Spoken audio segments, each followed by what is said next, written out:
राधे राधे दोस्तों, आज हम शिव पुराण का पाठ शुरू करते हैं। शुरू करने से पहले मेरी आप सबसे विनती है कि मेरे चैनल को सब्सक्राइब, लाइक और शेयर करना ना भूलें, ताकि हम आपके लिए अच्छी अच्छी कथाएं और पुराणे ला सकें।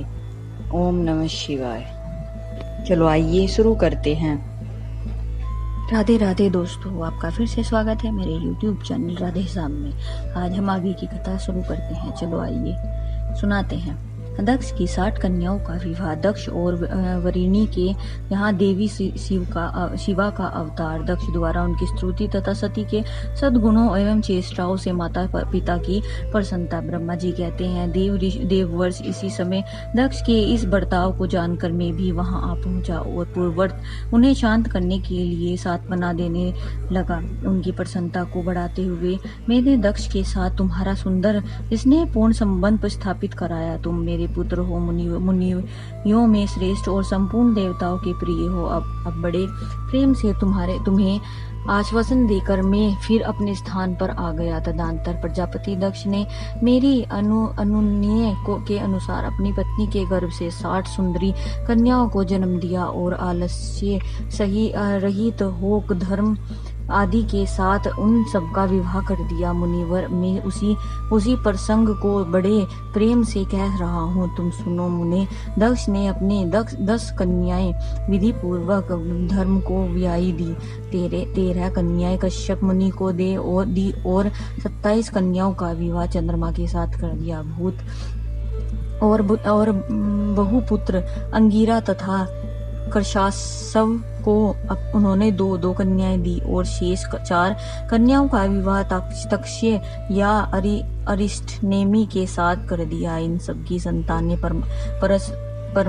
परंपराओं से तीनों लोकों से भरे हुए पड़े थे तथा विस्तार भय से उनका वर्णन नहीं किया जा सकता। कुछ लोग शिवा और सती को दक्ष की ज्येष्ठ पुत्री बताते हैं, दूसरे लोग उन्हें मंजली पुत्री कहते हैं तथा कुछ अन्य लोग सबसे छोटी पुत्री मानते हैं। कल्प भेद से ये तीनों मत ठीक है, परंतु पुत्र और पुत्रियों की उत्पत्ति के पश्चात पत्नी सहित प्रजापति दक्ष ने बड़े प्रेम से मन ही मन जगदम्बा का ध्यान किया। सबकी गदगद वाणियों से प्रेम पूर्वक उनकी स्तुति की बारंबार अंजलि बांधकर नमस्कार करके वे विनीत भाव से देवी को मस्तक झुकाते थे।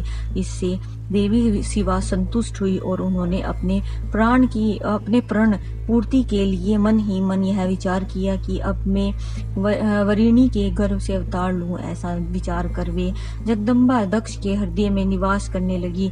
मुनि श्रेष्ठ, उस समय दक्ष की बड़ी शोभा होने लगी। फिर उत्तम मुहूर्त देखकर दक्ष ने अपनी पत्नी में प्रसन्नता पूर्वक गर्भाधान किया। तब दयालु शिवा दक्ष पत्नी के चित्त में निवास करने लगी। उनमें गर्भ धारण के सही चित्त प्रकट होने लगे। तथा उस अवस्था में वरिणी की शोभा बढ़ गई और उनके चित्त में अधिक हर्ष छा गया। भगवती शिवा के निवास के प्रभाव से वरिणी महामंगल रूपिणी हो गई।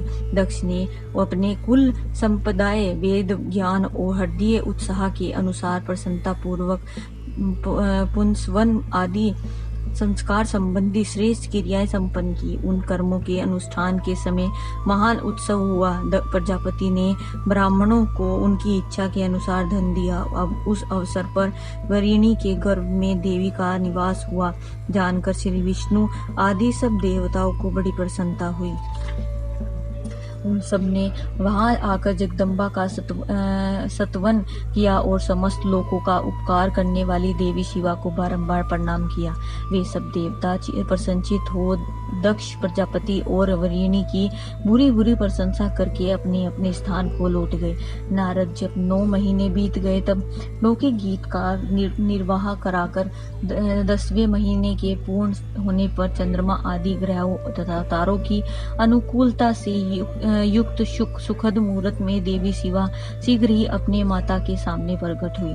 उनके अवतार लेते ही प्रजापति दक्ष बड़े प्रसन्न हुए और उन्हें महान तेज से दीप्यमान देख उनके मन में यह विश्वास हो गया कि साक्षात वे शिवा देवी ही मेरी पुत्री के रूप में प्रकट हुई हैं। उस समय आकाश से फूलों की वर्षा होने लगी और मेघ जल बरसाने लगे। मुनीश्वर सती के जन्म लेते ही संपूर्ण दिशाओं में तत्काल शांति छा गई। देवता आकाश में खड़े हो मंगलिक बाजे बजाने लगे।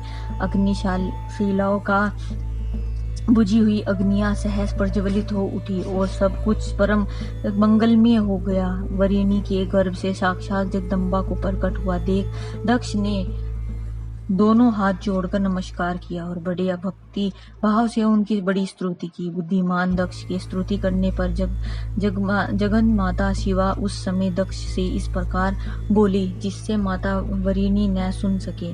देवी बोली, प्रजापति, तुमने पहले पुत्री रूप में मुझे प्राप्त करने के लिए मेरी आराधना की थी। तुम्हारा वह मनोरथ आज सिद्ध हो गया है। अब तुम उस तपस्या के फल को ग्रहण करो। उस समय दक्ष से ऐसा कहकर देवी ने अपनी माया से शिशु रूप धारण कर लिया और शेषव भाव प्रकट करती हुई वे वहां रोने लगी। उस बालिका का रोदन सुनकर सभी स्त्रियां और दाइयां बड़े वेग से प्रसन्नता पूर्वक वहां आ पहुंची। असिकनी की पुत्री का अलौकिक रूप देखकर उन सभी स्त्रियों को बड़ा हर्ष हुआ। नगर के सब लोग उस समय जय जयकार करने लगे। गीत और वादों के साथ बड़ा भारी उत्सव होने लगा। पुत्री का मनोहर मुख देखकर सबको बड़ी ही प्रसन्नता हुई। दक्ष ने वैदिक और कुलोचित आचारक का विधि पूर्वक अनुष्ठान किया, ब्राह्मणों को दान दिया और दूसरों को भी धन बांटा।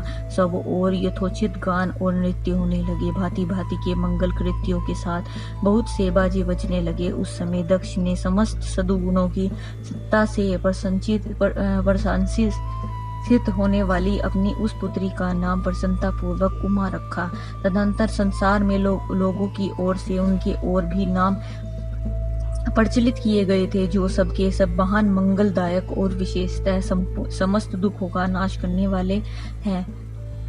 वरिणी और महात्मा दक्ष अपनी पुत्री का पालन करने लगे और वह शुक्ल पक्ष की चंद्रकला के समान दिनों दिन बढ़ने लगी। द्विज श्रेष्ठ बाल अवस्था में भी समस्त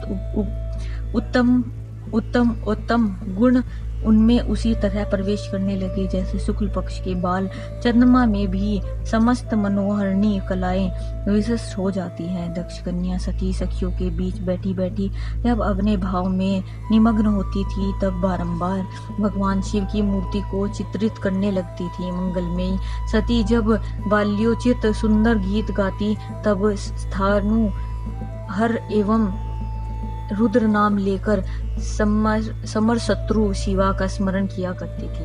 आज की कथा हम ये समाप्त करते हैं। आगे की कथा हम आपको कल सुनाएंगे। ओम नमः शिवाय। अगर आपको मेरी वीडियो अच्छी लगी तो बेल आइकन दबाना ना भूलें, ताकि आपको मेरी आने वाली वीडियोस का नोटिफिकेशन मिलता रहे। धन्यवाद। ओम नमः शिवाय।